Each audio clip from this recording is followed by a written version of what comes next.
we get our cats? So Reno in particular actually came to us. He was a circus cat. Oh, okay. So he had a particular act in the circus. They discontinued that act, and so they went ahead and retired him here with us.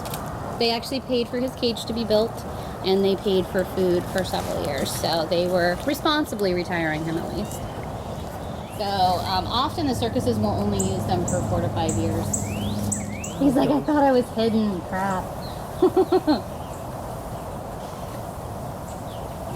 But yeah, we do try to put as many things in the cage as we can, depending on what type of cat it is. If it's a cat that climbs, we try to make them something to climb on. We try to include a tree in their cage if they're a tree climber, things like that. Tell me what cat doesn't climb a tree. We actually have lots of cats that won't climb a tree. Really? The lions and the tigers tend to not climb. That's true. So they wouldn't be in a tree. The bobcats do climb, but like the servals typically don't climb. We have a jungle cat that I've never seen in the tree, things like that. Oh my gosh. Now, so Saber's a black leopard. Obviously, you can see his spots really well because he's laying in the sunshine. Typically, though, this is what people think of as a black panther. There really aren't any black panthers. Panthers are brown, like our Florida panthers. So panthers are also cougars? Yes. And the black jaguars have spots like this, too. Their coat's a little darker. It's not quite as chocolate brown as the leopards are, so they really look black. But in the shadows, he looks completely black. You can't see the spots. And so Saber actually came from a private ownership situation or a breeding situation. Again, they do not make good pets. It's very difficult for us to get people to understand that, but they do not make good pets. Safety!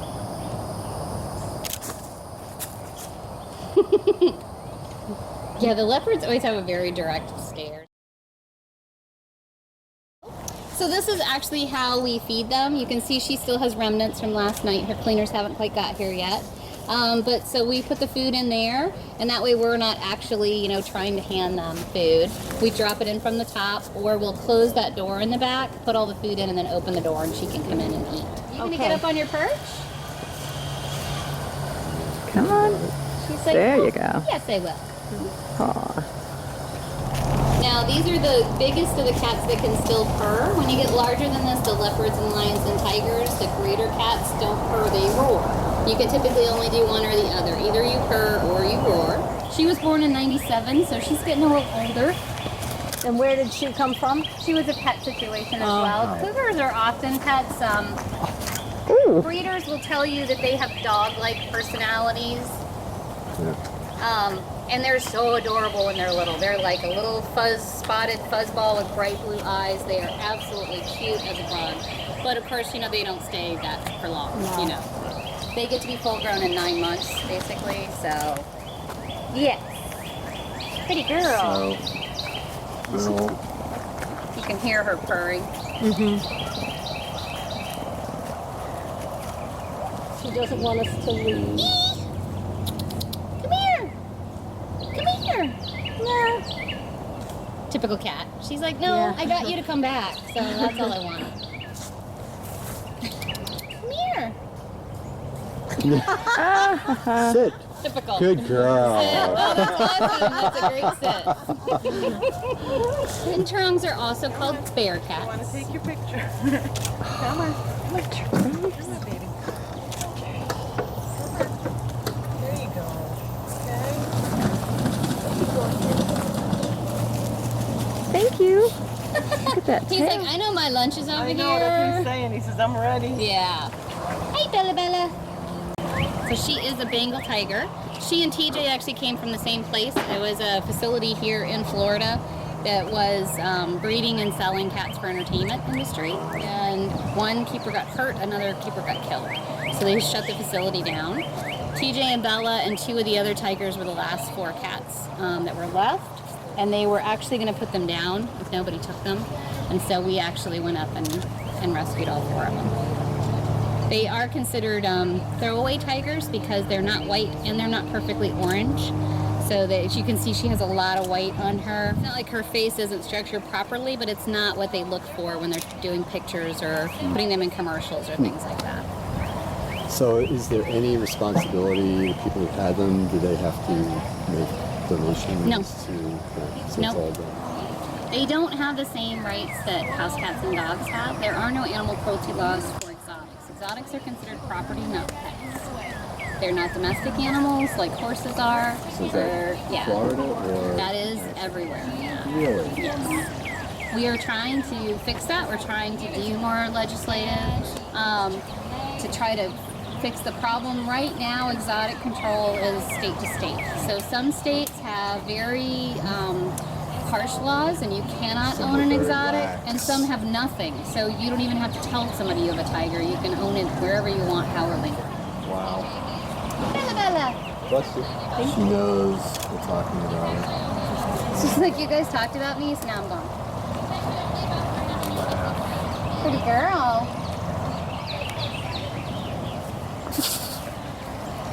Oh, I know that was so tiring. You walked very far, but thank you for turning around. There you go. Oh my gosh. Thank you for turning around. Now you see, she's got a really severe rub spot on her nose. That is what happens when they're kept in a cage that's too small. That means that her nose rubbed every time she turned around, when she was pacing, when she was walking back and forth. So that's often, if you see pictures of cats, and it looks like they're in the wild, but they have that rub mark on their nose, they're a captive cat. The picture just looks like it's in the wild. Wild cats don't have that rub because they don't have bars to rub.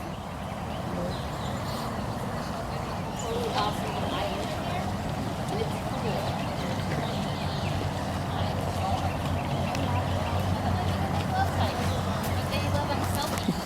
Bengali! Yep. He's like, I am sleeping. Oh my gosh. Bengali's yawn. another There you go. circus Good job, performer. kid. He came from the same circus as Reno. Okay. And so he got retired here. They paid for his cage to be built, and they do actually pay for his food. So they retired him responsibly at least. Alex came to us from another horrible pet situation. There was a gentleman that was basically a hoarder of exotic animals. He had about 50 of them. He decided it was too hard and he didn't want to do it anymore. So he shut everything down, left all the cats in their cages, and moved to the next town to start his own business. And people heard that this was happening, and they went to see the cats. And the cats were basically starving and without water. And so slowly, the cats were dying, or the other cats were killing them off. And when we got there, there were only 3 left. They were the only 3 cats that were left. And it was Alex, Cookie, and Freckles, a liger. Cookie and Freckles have since passed away, but Alex is still here. Oh my gosh. The big boy. Yeah.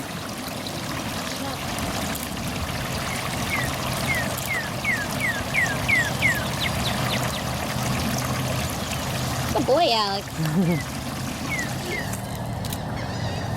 Sis, what are you doing? I think it's got a lizard. Oh, did you find something wild caught? Yep. Where's your brother? There's actually 2 in the cage. These 2 are litter mates, and they came to us together as babies, and so we, went ahead and left them together. Now these guys, the lynx, we started Big Cat Rescue with 56 bobcats and lynx. Carol Baskin, the founder, she went to get a bobcat kitten. She didn't know they didn't make good pets. She was a cat lover. Somebody told her it would make a great pet. So she went to a place that had 56 bobcats and lynx kittens. And she asked them, what happens if I buy this bobcat? What are you going to do with the rest? Do you really sell that many? And they were a furrier. So whatever they didn't sell as kittens, they would use for fur the next year. And so she bought all 56 of them and brought them home. Wow. So if one was going to make a good pet, 56 was just going to make a big family. Yeah, right? I think it was just more that she couldn't stand the fact that they were going to be coats. It does take about 20 of these guys to make one waist-length coat, because you can't really see it because of the position he's in, but they only use the white fuzzy belly fur and chest fur. They don't use the rest of the fur to make a coat. Lynx coats, unfortunately, are very popular. It is legal to raise the cat for fur if it's legal to sell the cat. We do. As they get older, often, especially for the girls, it is easier, or it's healthier for them to go ahead and spay them. Okay. Because they will just continue to go into heat.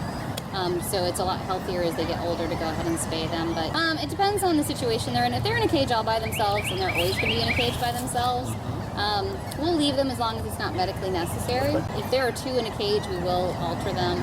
If nothing else, it makes them a little less territorial. Okay. Are you still looking for it?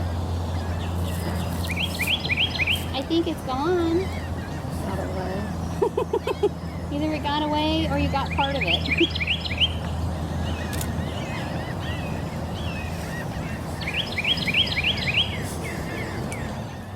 We call these guys the huffies because they constantly, that's their communication with us, is they growl or huff at us. That is their only communication typically.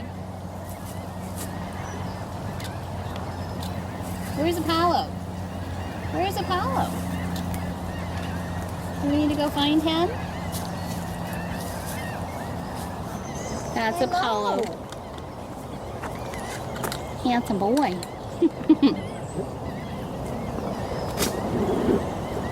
So all of the little plates along here are all cats that were here at the sanctuary, that spent their lives here at the sanctuary and have passed away. Oh, wow. So we have had a lot of cats through here. I think the max we've had at one time is about 225. We actually do have a little cemetery plot here, and some of the cats we were actually burying here until it got to be where, of course, we could not fit them all. So now that we have the memory wall for them, and the cats are cremated now. Okay.